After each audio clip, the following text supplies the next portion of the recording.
you listening? Damn. So this is James Skrmetta podcast, recording live, filming on a Tuesday here in the new studios in an unnamed location in southern United States.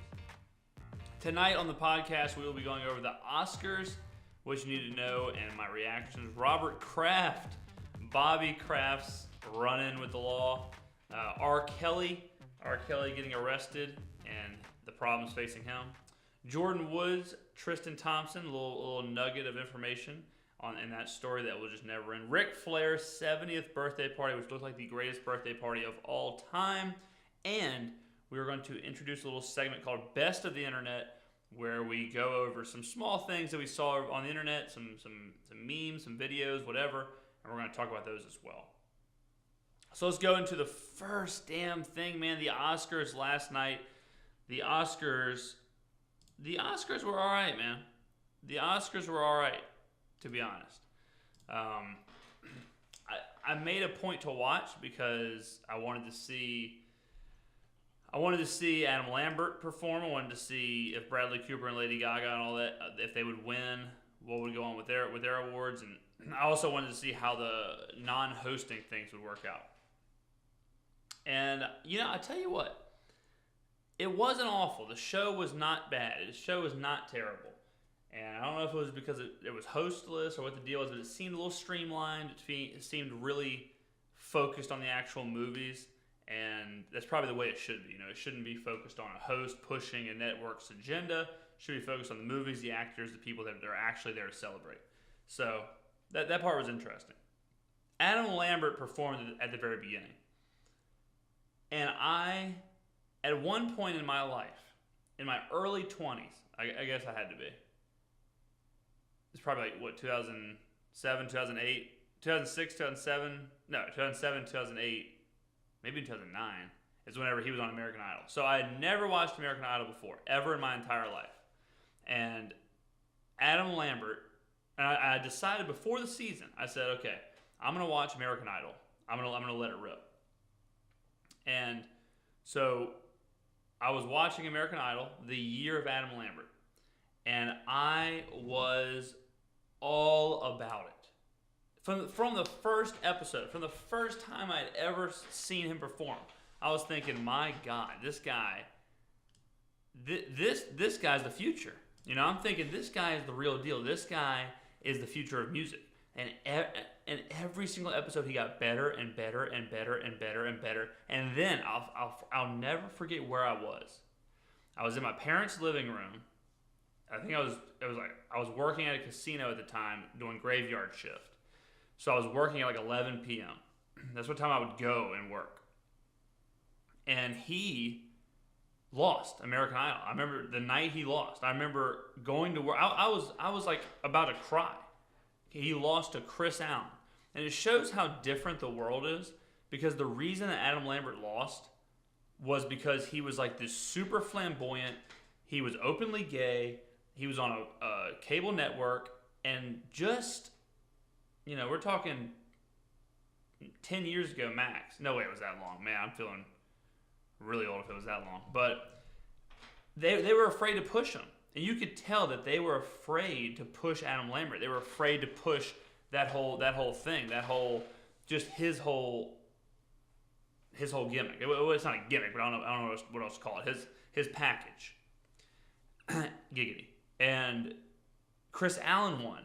Chris Allen was the most like cookie cutter, just middle of the road, Jason Mraz, coffee shop, let me get an extra tall latte musician of all time.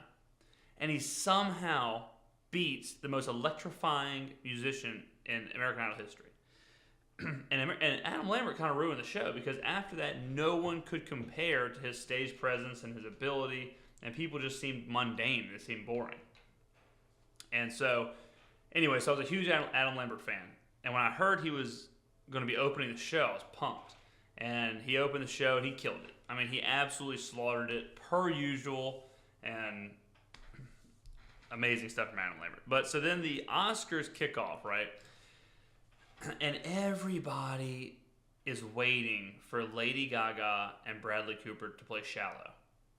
The show started at 7. They played Shallow at 9. And let me just tell you this right now. Whether you watch the show or not, Lady Gaga and Bradley Cooper, say what you want. Say what you want. But these two people just have immense chemistry together. Now, I don't know, I don't know what goes on behind the scenes. I have no clue. But what I do know is these two people in some parallel universe, or maybe even this universe, not starting any rumors, but these two love each other. Love each other more than maybe any two people in the entire universe love each other. And sometimes it just comes across with TV characters or movie characters or whatever, where there's just a natural chemistry, a natural set of chemistry that like transcends the screen. And it crosses over, like these two aren't playing the same characters that they were in A Star Is Born the night of the Oscars, right? They're just playing Lady Gaga and Bradley Cooper. But they still have that chemistry they did in the movie. And maybe they just can't turn it off. Maybe I don't know what it's like to be an actor or an actress and have to deal with that.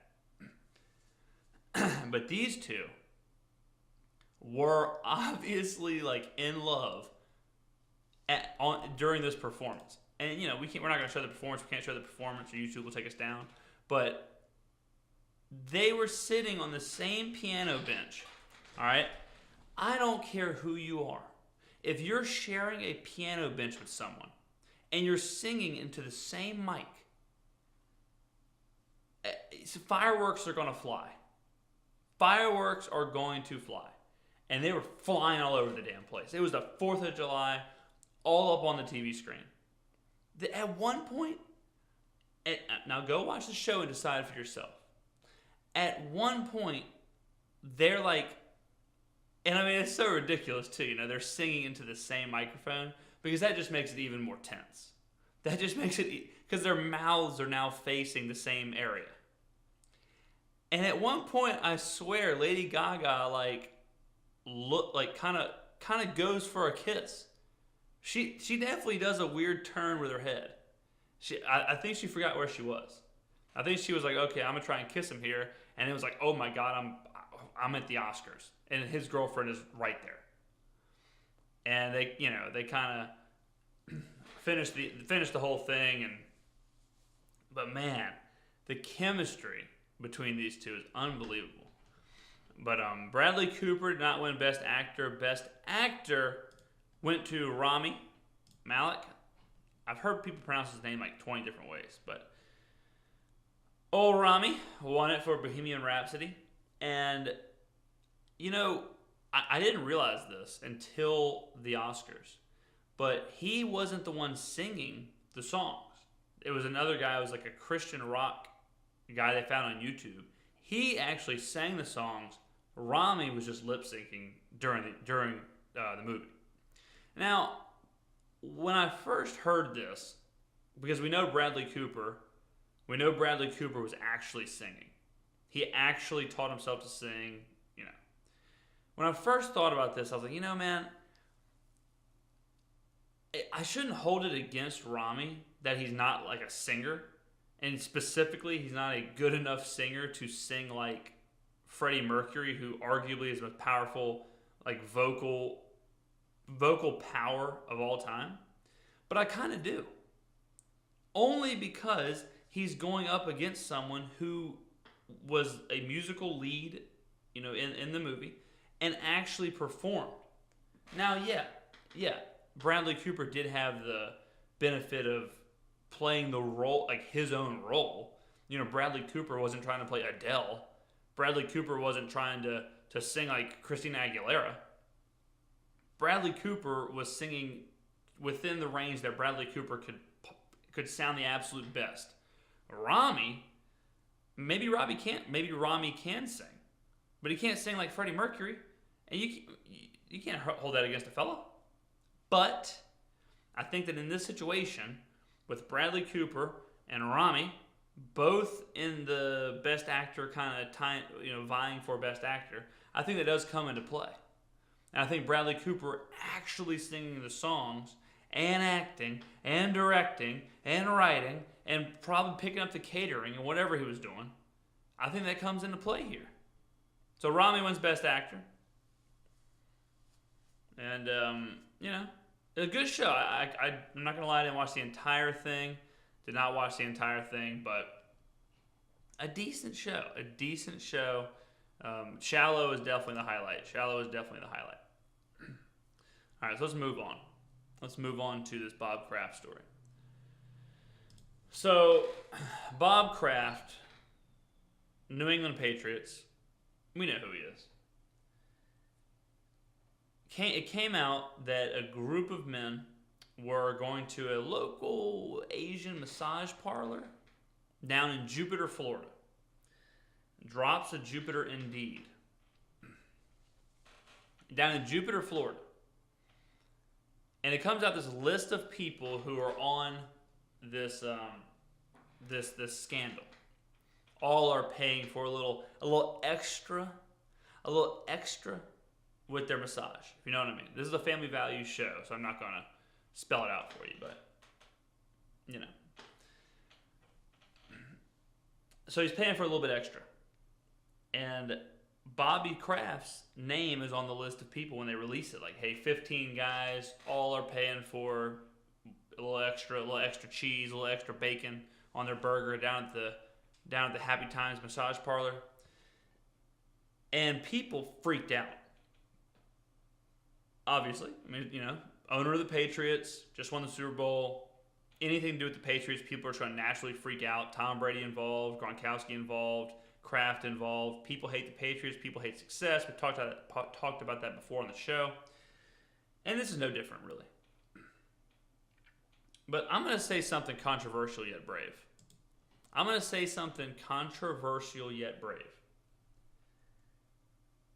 I'm not really sure. I don't want to sound like I'm defending him, because I'm not. But it blows my mind that prostitution at this level is illegal. I'm not saying it shouldn't. People, I've said this a few times in passing with some friends, and it immediately gets twisted all up, right? It immediately gets twisted up into, oh, okay, you monster. You think human trafficking should be legal? What the hell is wrong with you? Whoa, I didn't say that. That's jumping to quite the extreme, partner. I didn't say that. What I'm saying is, what is the difference between prostitution and prostitution only on the level of consenting adult wanting to sell services? What is the difference between that and pornography? Both situations, two people are having sex, and both situations, the two people really, they don't care about each other. They're not in love. In both situations, they are being paid for a sex act. The only difference that I can see with those two comparisons is in one, they're filming it, and the other, they're not. So I'm not really sure. I've never understood why porn is legal to create, legal to distribute, but things like the massage parlor, as long as everything is okay, as long as everyone's over, the age and everyone's consenting and no one is doing it against it's strictly a man or a woman offering their services for a fee. Blows my mind that it's not legal. It's at least somewhere, at least in like Las Vegas or something. But I don't see how it's any different than pornography. I really don't. But you got Bob Kraft, billionaire, 70-year-old guy. I got a feeling a lot of these NFL owners are probably getting the same combo meal as Kraft, if you know what I mean. I got a feeling Bobby Kraft isn't the only one in the NFL head offices who goes down to the 5-star massage parlor down in Jupiter, Florida. And old Bob Kraft, you know, I tweeted this, and I wonder, you know, if Kraft goes 2 at a time, or if he's just more of a Kraft singles kind of guy. But it's crazy, man. It's a whole different world. It really is a whole different world.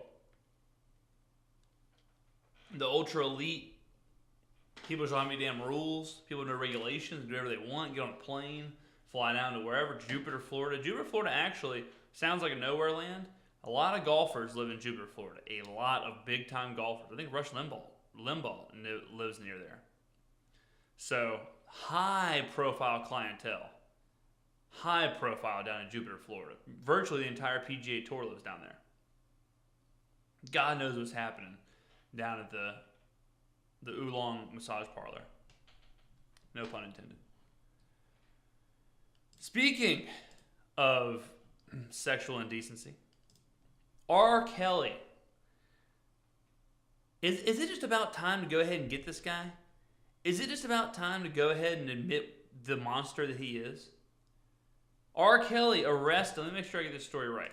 I always like to make sure I get my story correct when it comes to these alleged accusations.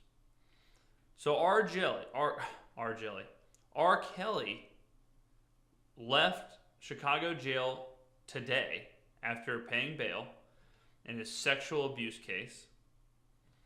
So he was arrested and charged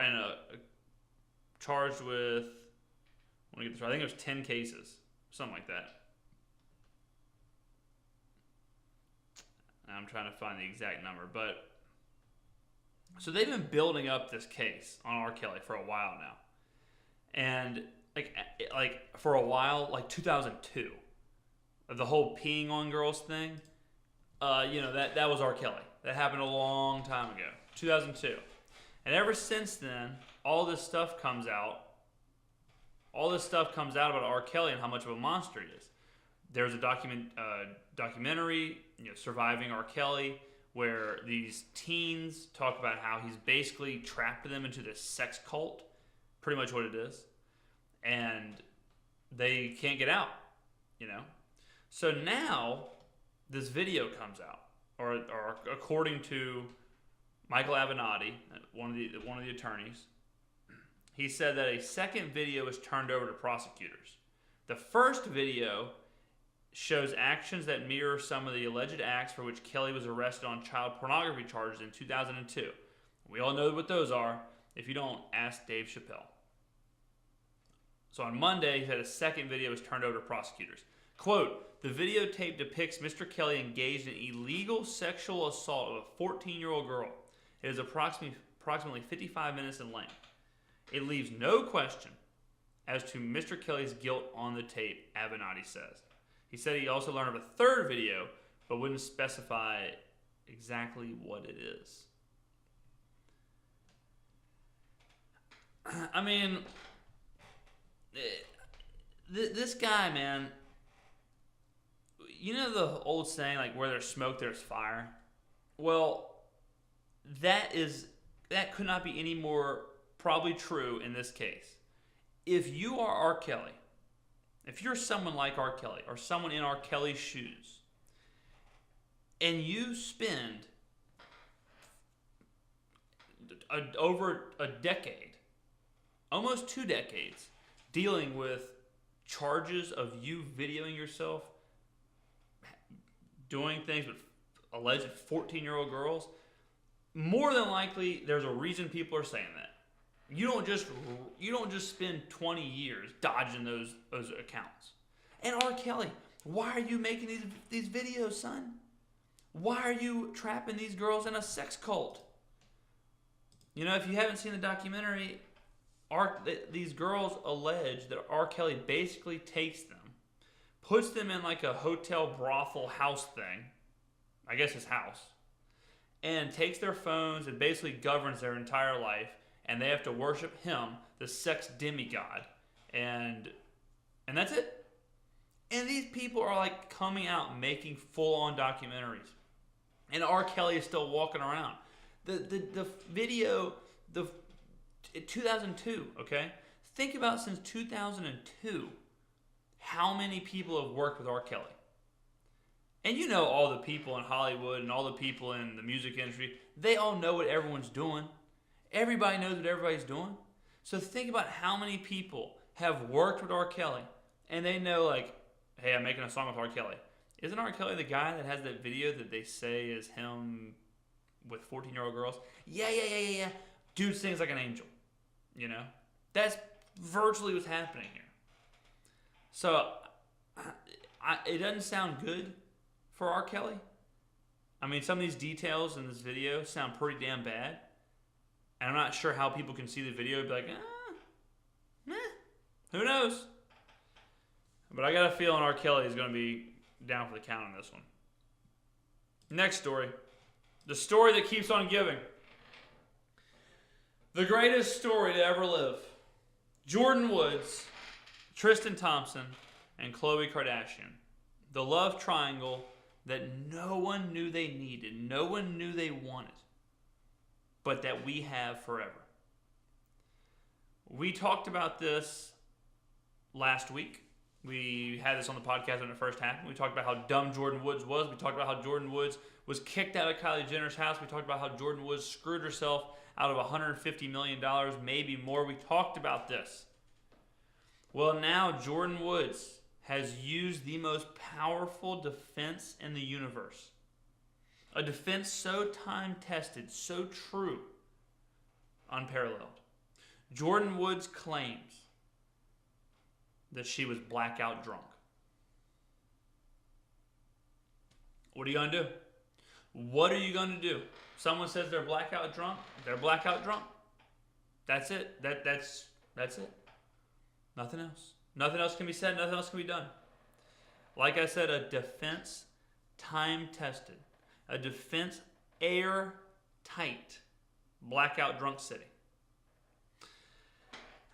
Now, your boy right here is the king of getting loose as a goose. Not blacking out per se. I haven't blacked out in a long time. Comes with getting older. But I know that no matter how blacked out I got, I would not be hooking up with basically my sister's baby daddy. Or I guess in this situation, my brother's baby mama. Wouldn't happen. Even when you're blacked out, the body just has a way of like remembering the most important things. You know? That's just kind of how it works. People, when they're blacked out, but they don't start like eating other people's faces. You know, people don't just turn into cannibals. Like the mind is still relatively working, even when you're blacked out. So, do I believe that Jordan Woods was blacked out when she was all over Tristan Thompson? I'm not saying she wasn't drunk, but I'm saying that that's probably not a good enough excuse. Now, I'll tell you this, though. I don't know if it's my age or just kind of the passing of time, just how it works, but ever since I turned about 27, 28, probably about 28, hangovers are more mental than physical now. Hangovers are more about like crushing anxiety and guilt and nervousness than about like a headache or feeling sick to your stomach. I don't know when the switch was made. I've been like looking it up, like actively researching what this phenomenon is. But you wake up and you're like, okay, last night was pretty dope. Got a headache, a little sick in my tum tum, a little sick in the old tum tum. And next thing you know, you're sitting here like, wait a minute. Did I do this? Did I say this? Did I tell this person this? Did I make a fool out of myself? Did I text someone and delete it? Did I call someone and delete it? What the hell happened? Did I pay my tab? And next thing you know, you're going through all this stuff in your head the entire day where you're just sweating with just like pure anxiety and nervousness and fear. And it's so bad that it's almost like I'm not drinking anymore. This is crazy. And it only lasts for that day. It's nuts. It only lasts for like Not even 24 hours. Usually around like until 7, 8 p.m. the next day. It's bananas. So Jordyn Woods, if she's dealing with that, if Jordyn Woods has that going on, and she was, not only is she dealing with the nervousness and all that, but now she's got TMZ and she's got all these people just hounding her ass the entire time. I don't know how she's living with herself. I mean, pray for Jordyn Woods if she's going through that, because that is the worst part of the hangover. I can crush coconut water, I can drink coffee, I can eat some fried food, I can get through a physical hangover. I can get through the shakes and the feeling sick and the headaches. But man, wondering if you threw a beer bottle through a window or something the night before is just too much, man. It's too much. No one deserves that. All right, what's the next story? Ric Flair's 70th birthday extravaganza. Man, what a party. What a party indeed. Man, Ric Flair, the Ric Flair, had his 70th birthday party this weekend, or I think it was the weekend, maybe Friday. And it was a surprise party. He didn't know that they were throwing it for him. The guest list was bananas. It was Charles Barkley, Evander Holyfield, obviously a ton of wrestlers, Todd Gurley, Triple H, Shane McMahon, Ric Flair's daughter. They all went to Ricky the Dragon Steamboat. They all went to wherever they were in Atlanta and surprised them. And it was insane to see the pictures of this thing. Just because of like Todd Gurley and Ricky the Dragon Steamboat being in the same room is something that I didn't ever think would happen. And Ric Flair, man, I love to wax poetic about wrestlers because they don't get enough credit for how they shape generations. When my dad was growing up, or his generation was growing up, I think the cool thing to do, or the cool guy to try and be like, was like the John Waynes and I'm just making people up now, like Paul Newmans and, the Steve McQueens. You want to be like the Fonz, and you want to be like the Leather Jacket, John Travolta in Grease. You want to be like the slick badass, that guy, right? Well, for me, and a lot of people around my age, that guy is Ric Flair. Ric Flair is the guy you want to be. Ric Flair is the person who you're striving to be like. And it's so crazy that even through all of Ric Flair's, shortcomings and all the stuff he does, and just, he's older now, he's not that good-looking styling and profiling guy that you see in the videos. He's an old man. But man, he's still so damn cool.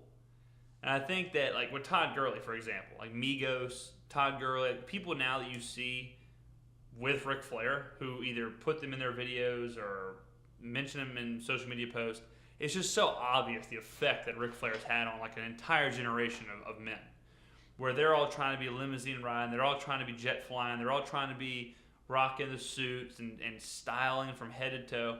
Like Conor McGregor is virtually a walking copy of Ric Flair. Like Ric Flair's promos is how Conor McGregor lives his entire life. And it works. It's like a tried and true thing that just works. Ric Flair just, whatever his recipe is, whatever his juice is, people just love it. People love it. People want to be it. And it's obvious that that's still a thing. So now what we're going to do in the pod, for the first time ever, we're going to do a thing called The Best of the Net. Working title, who knows what it's going to be. If you are listening, I know a lot of people listen to the podcast. If you're listening, we're going to be referencing videos and photos from the internet that we saw over social media, or we saw wherever, and enjoyed them. So keep that in mind if you're listening, to go back and check it out. Go back and check it out via YouTube or the Twitch VOD or whatever it is. So let's go ahead and check some of those out, man. And let's take a look.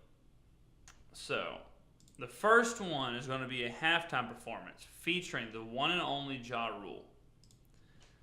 So Ja Rule, I believe, was playing at a Milwaukee Bucks game. Okay, Milwaukee Bucks game. And it's 90s night, right? It's 90s night, and he comes out, and let's just listen to Ja Rule. Let me turn it up so y'all can hear. Let's just listen to what Ja Rule has to say, man. Very well deserved. Milwaukee, y'all ready to party? Let me hear you say yeah. Say yeah. Yeah. They said this is 90s night, so they brought out a 2000 artist. But my album came out in 99, so I guess that counts. Sanchez, we ready?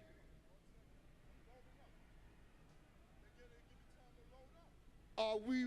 That blank stare right there was brutal. It was like Ja Rule broke. Like Ja Rule straight up broke right there. I don't know why Ja Rule came out with the 90s night 2000 comedy routine stand-up thing. It wasn't working, Ja. Ready?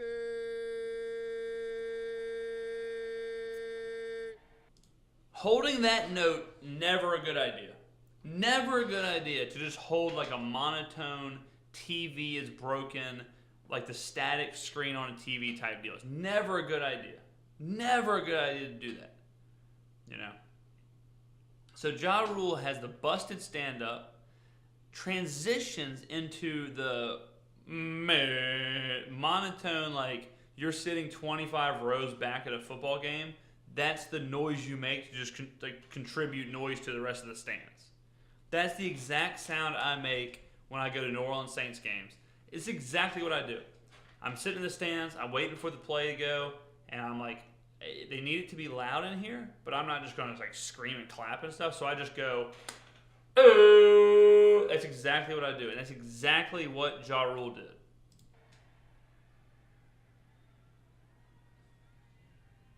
I guess not. I mean, it's brutal. Ja Rule has become a walking meme. Ja Rule has become a walking, like, in today's day and age, you get stuck in these little ruts where you're just kind of like a laughing stock, and every single thing you do just contributes to you being more and more of a laughing stock. Like how the whole 50 Cent things, how he bought all the tickets, and he, made Ja Rule, like, basically perform to empty seats. And it's sad, It's sad.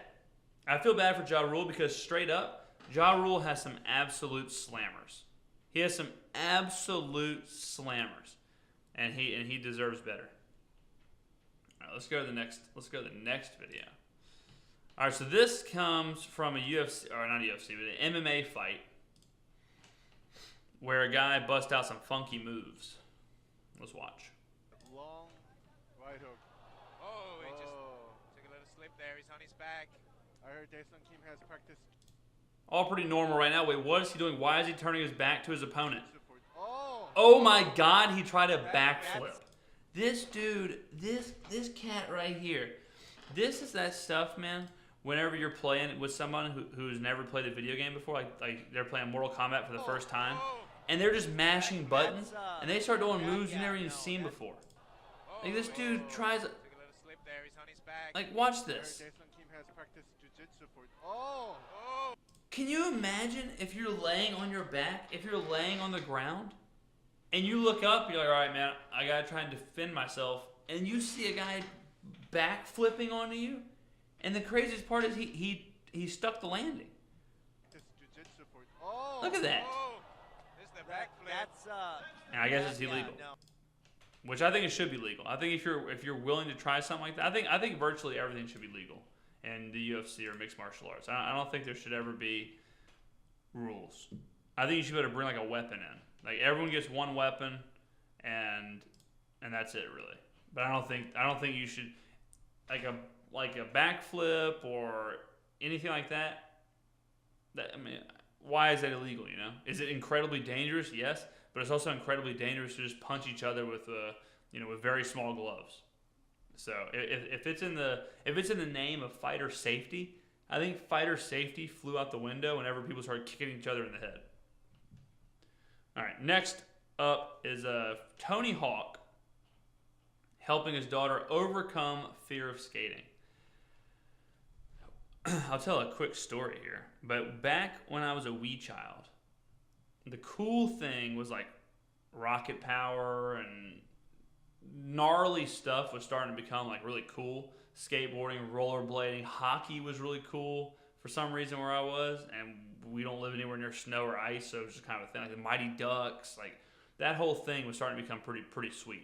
So people were trying to skate. People were trying to BMX bike. Like I remember specifically wanting a bike that could do two things: a bike that had pegs and a bike that I could twist the handlebars totally around.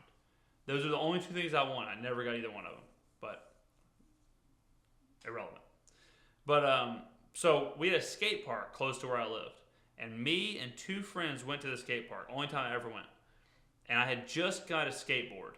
I had just got like a helmet, skateboard. I was full on like Bob Burnquist, Tony Hawk Pro Skater. Like, let's go. And they both had rollerblades. Not just rollerblades, the cool rollerblades with like the plate that you could grind on stuff. So very cool. So we get to the skate park, and one of the guys' mom dropped us off. So there are two on roller skates, and I'm on the skateboard.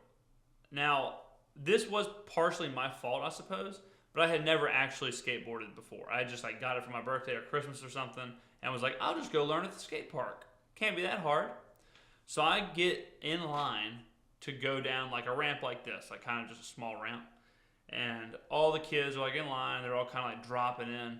So I get to basically her position, and I'm sitting here going like, what the hell am I doing? I don't know what I'm doing.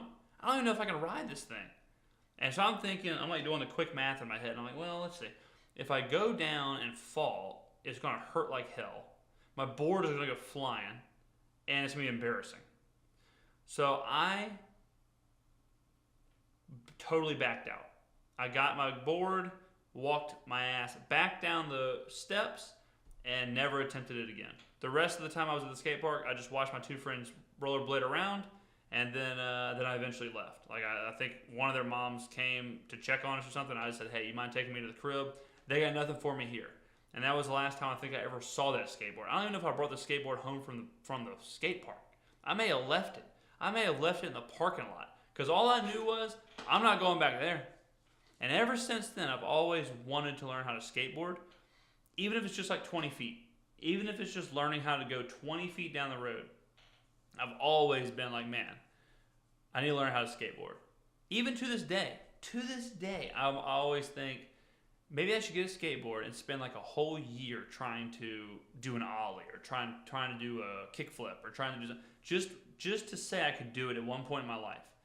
And maybe I will, man. Maybe I will. It's like play the guitar, play the keyboard, or piano, and skateboard. It's always the things. But here we go. So this is Tony Hawk, the greatest skateboarder of all time, and his 8-year-old daughter, and she's trying to drop in.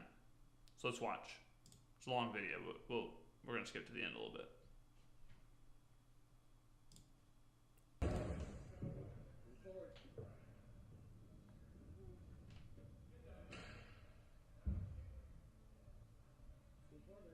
Now, I will say, too, like, when I was watching, I was thinking, man, Tony, you better hope she doesn't go. If she goes and, like, bails or she goes and just calls it quits and slings that skateboard into his shins or into his knees, that can't feel good. It's a lot of faith.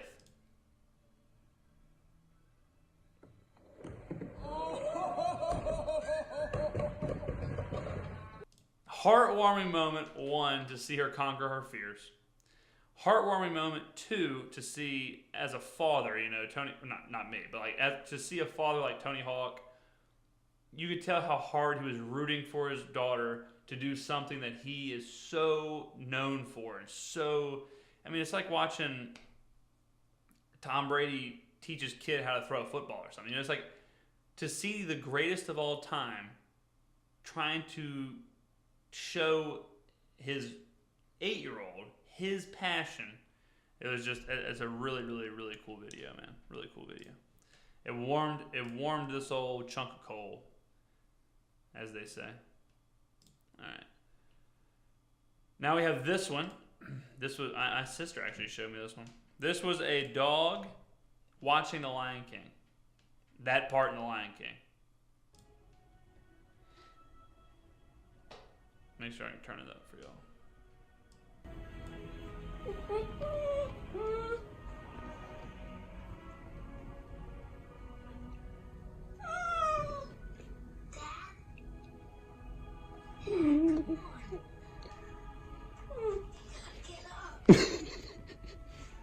Now this video is pretty crazy on a few levels because, one, it's obvious that like it's really, we don't deserve dogs. Bottom line, humans don't deserve dogs. We don't deserve. Dogs are too amazing. They always are in a good mood. Always are happy to see you. Always in a good mood. Always feeling great. When you come home, you're the star of the show. Like, you know, the whole day your dog is just like, man, I can't wait for him to come home. I can't wait for him to come home. I can't wait for him to come home. Then you actually do come home. Dog is jumping at the door. Can't wait to see you. If you just want to chill on the couch, dog's cool with chilling on the couch. You want to do something else? Want to go for a run? Screw it. I'll go run for 8 miles. Yeah, man, sure. Dog's gone. You know, dog just wants to do what you want to do. And the fact that this dog could watch The Lion King and understand like how sad the situation is.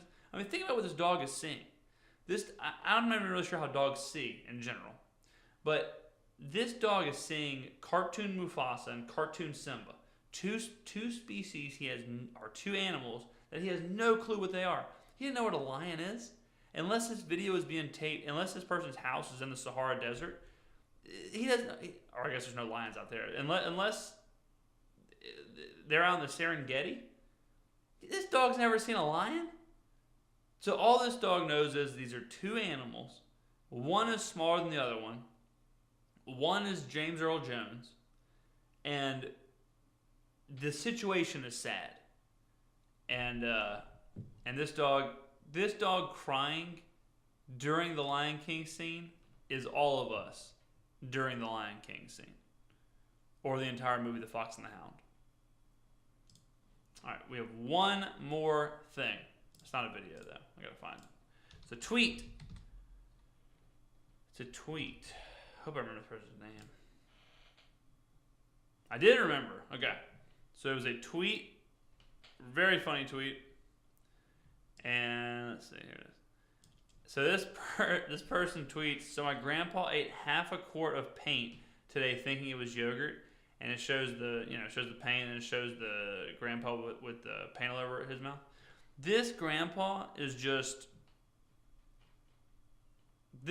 right here is the face where it's like, you know what, maybe I need to be somewhere else.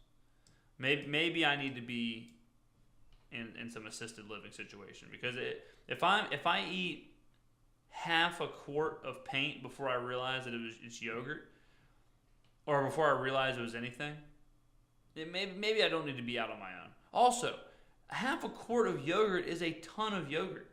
If it would have actually been yogurt, it still would have been kind of dodgy. It still would have been like, hey, Gramps, like, what the hell, man? Like, dog, you can't be out here eating a half quart of yogurt. But I love the grandpa's face. Love it. Now, is this probably made up? Probably. Did this actually happen? Probably not. But sometimes with the internet, you can't worry about fact or fiction, or if it really did happen or if it didn't happen. You just got to take it for face value and go with the flow. And that's what we did with this. Amazing. So that was a fun little segment we're going to do every once in a while. Little best of the net, we'll call it. Where if there's a bunch of stuff that I see over the weekend or over a couple of days, then we'll talk about it. So I like it. Guys, that is it tonight for the James Skrmetta Show podcast. Thank you for tuning in. If you tuned in live on Twitch TV, even better. If not, catch it on YouTube. We'll put the full episodes we'll put on YouTube just how we do normally. None of that will change if this works. Again, we'll have to see in post-production just how it looks, how it sounds, all that stuff. So it may take a few episodes for us to figure out exactly what the hell is going on. But we should have like overlays, and we should have all the stuff that we want to have up soon. Also, people have asked me why I look at different cameras or look at different screens and stuff during the podcast. Why don't I look in the camera? Because I have multiple screens with a bunch of different stuff up, so I'm kind of monitoring. Because I'm also producing while I'm hosting the show. So, it's much easier. It'd be much easier to kick back and talk if I knew someone else was producing, if I knew someone else was pushing the buttons. But I'm watching audio levels, I'm switching between scenes, I'm pulling up the pictures, the videos, whatever. And now that we're doing this live, also reading chat. So, and if you do watch live and want to get involved, get in the chat and we can answer questions at the end, or we'll figure out something. So, but thank you all very, very much, guys, for watching. This has been the James Skrmetta Show.